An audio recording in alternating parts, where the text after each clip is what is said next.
everyone, this is Narcia Medina, ang inyong OFW in Qatar.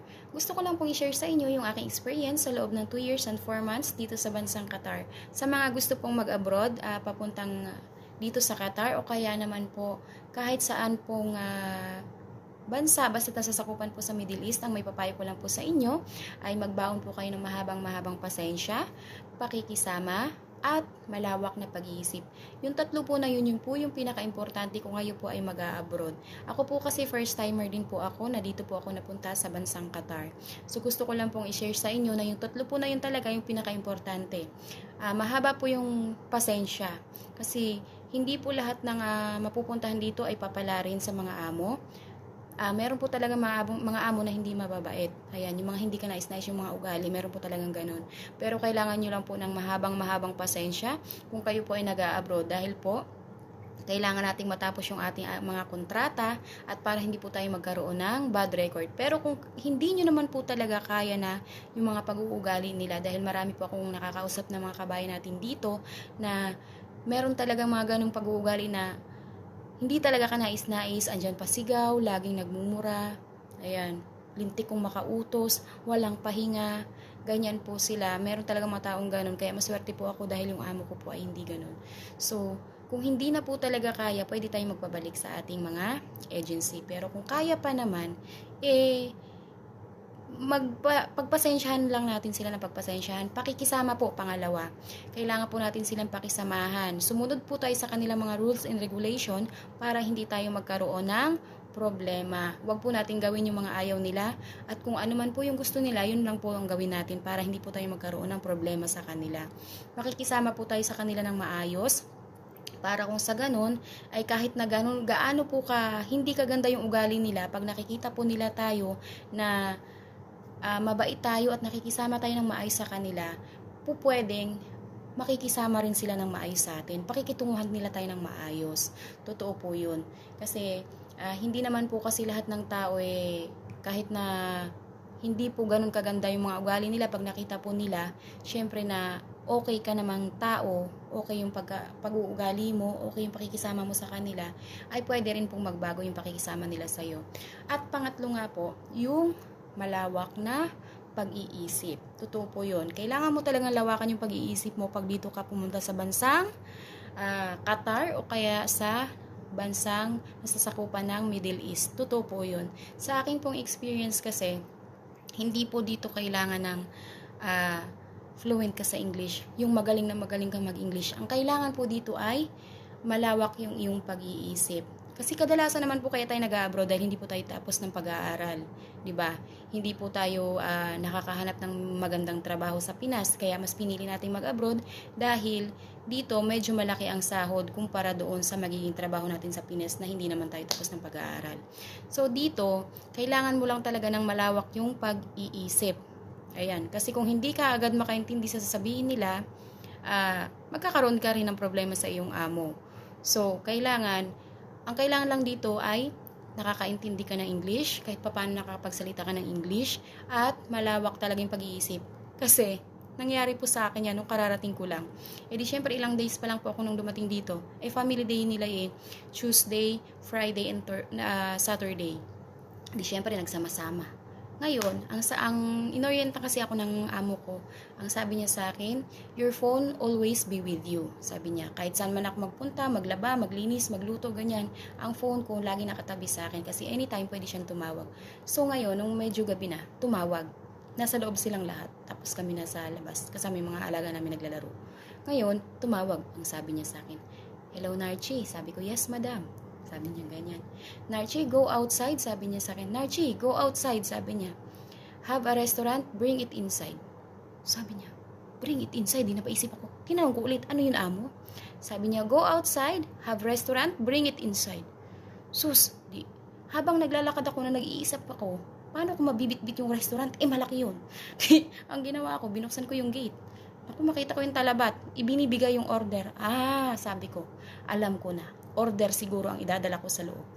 O, diba? Kaya kailangan malawak na pag-iisip. Tapos, eto pa. Di syempre, pagdating ko, hindi pa pumasok si alaga. Nung time na papasok na, sa umaga, breakfast lang talaga yung niluluto ko. Tapos siya na lahat nagprepare ng mga baon ng alaga ko. Siya na nagbibihis, lahat-lahat. Tapos yung amo ko kasi, nag-aaral pa siya noon. Graduating pa lang kasi siya ng college noon. Tapos, syempre, ihatid ko yung alaga ko tsaka siya sa school. Tapos, pag uwi niyan, kwarto lang ako. Kasi, kung wala naman akong gagawin, kasi ang sabi niya sa akin, ang paglilinis lang ng bahay niya is 2 to 3 times a week. Ganyan. Kung wala kang gagawin, bahay lang, kwarto ka lang. Ayan, nakabukod kasi yung kwarto namin. So, nung susundo na ako ng tanghali, ang gagawin ko lang, pakakain ko lang yung alaga ko. Pagkayaring kumain yan, sa kanya na. Ba, inutusan ba naman ako? Sabi niya sa akin, Narchi, take food for Tamtam. For Fatima, sabi niya, Narchi, take food for Tamtam. Eat her. Sabi ko, eat her? Di naisip ko na naman. Ano yun, amo? Siyempre, nagahiyak na ako ng pagkain. Alam ko na may gagawin ko. Magpapakain ako ng alaga ko. Eat her. Ay, pistula. Kakainin ko yung alaga ko. Hindi naman ako zombie. Tapos kasi kumuha pa ako ng tubig, tumawag yung alaga ko. Narchi, eat me! Sabi sa akin, eat me daw. Siyempre sa kanila kasi hindi uso yung may paggalang ba yung mas matanda sa'yo, tawagin ka ng ate, tita, ganyan. Kahit nga auntie nila, pangalan lang yung tawag. Pero nung una-una, tinuturuan ko talaga yung alaga ko na tawagin niya akong ate. Para, siyempre, pero iba talaga yung tradisyon kasi nila.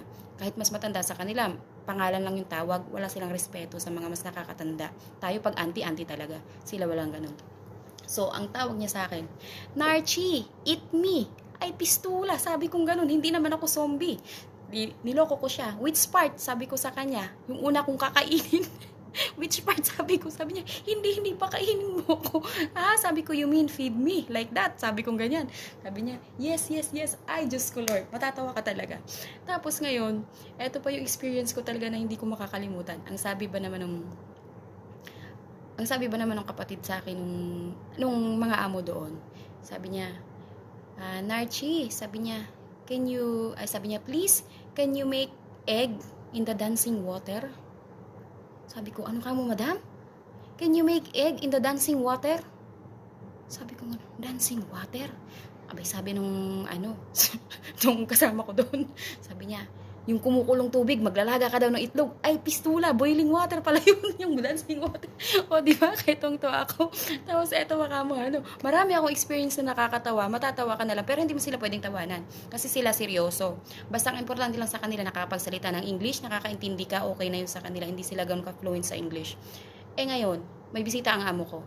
Tapos, yung kaibigan niya, tapos, andun din yung anak, tapos andun din yung katulong, hindi naglalaro sila, naglalaro. Yung mga dalang laruan yung kaibigan ng amo ko. Etong amo ko, tinawag ako. Nandun sila sa sala, tinawag niya ako. Narchi, taali, sabi niya sa akin. Sabi ko, yes madam, sabi niya, go to my house, bring the new kitchen. Isip ko, new kitchen? Sabi ko, madadala ko ba yung new kitchen niya? May new kitchen ba siya sa bahay niya? Iluma naman yung kitchen niya. Sabi ko, dati pa man yun. Paano ko mabibit-bit dito yung sa loob ng sala sa malaking bahay? Inisip ko naman, inulit ko na naman. Sabi ko, ano ka mo madam? Sabi niya sa akin, bring the new kitchen. Sabi niya, they will play here. Ay, pistula. Sabi ko, you mean madam, the toy? Sabi kong gano'n, yung bagong binili? Sabi niya, yes. Sabi niya sa akin, malaki. Kasi bumili kasi yung nanay ko ng laruan ni alaga na pang kitchen. O, di ba? Kaya sabi sa akin tuloy nung katulong ng kaibigan niya, Be, kailangan mo talaga lawakan yung pag-iisip mo. Sabi niya ganyan, hindi kailangan dito na magaling ka sa English. Ang kailangan dito is malawak yung pag-iisip mo sa mga salita nilang English. O, di ba? Isipin mo, mabibit-bit ko ba yung malaking kitchen? Idadala ko sa sala doon sa malaking bahay? O, di ba? Kaya kung ikaw talaga ay mag-abroad, ang pinaka-importante talaga dito sa bansang Middle East is mahaba ang pasensya, pakikisama. Kadalasan talaga pakikisama dahil nga hindi naman na iisang tao lang o yung amo lang yung pakikisamahan mo. May mga katulong din yan na pwede mong na kailangan mong pakisamahan. Kasi iba-iba yung mga ugali ng mga tao, di ba? Kahit Pilipino man yan o ibang lahi man yan, iba-iba yung pag-uugali. So, kailangan mo talaga ng maraming pakikisama. Yun ang pinaka-importante. Mahabang pasensya, pakikisama, at malawak na pag-iisip. Kaya, good luck sa mga gustong mag-abroad dito sa bansang Middle East. Ayan, ang may papayo ko lang, yung tatlo na yun ang pinaka-importante talaga. Kaya alam ko naman din na yung mga nasa abroad na i-relate kayo sa mga sinasabi ko dahil totoo naman talaga na ganyan ang nararanasan natin. So ayan, dito na lang. So ayan, dahil 15 days na lang, lalayas na ako dito. Ipagtatahi ko muna yung nanay ko dahil lalayas din yung nanay ko ng 5 days. So, ang haba kasi ng Jollibee niya, kaya tatahiin ko muna. Ito na yung last na pananahi ko ng damit niya.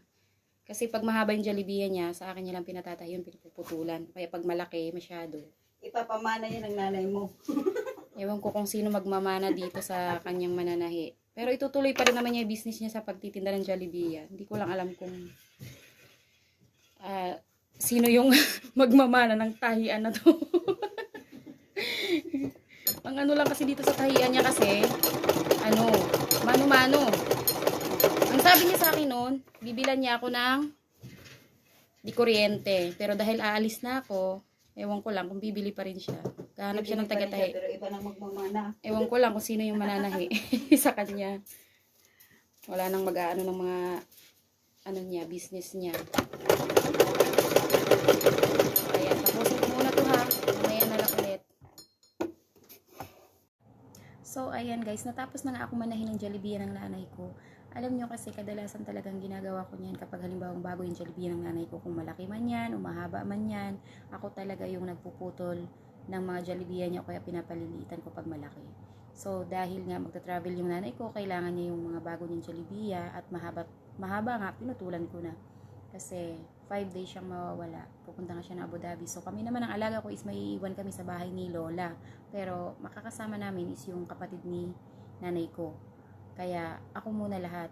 Mag-prepare ng pagkain, magayak sa kanya lahat, hatid sa school, sundo, ganyan. Pero, walang problema dahil ganun lang din. Kahit sa bahay man ako namin o kay Lola, walang problema. Kasi pagkagaling magatid ng bata sa school, matutulog ka na. Ganyan, walang gagawin.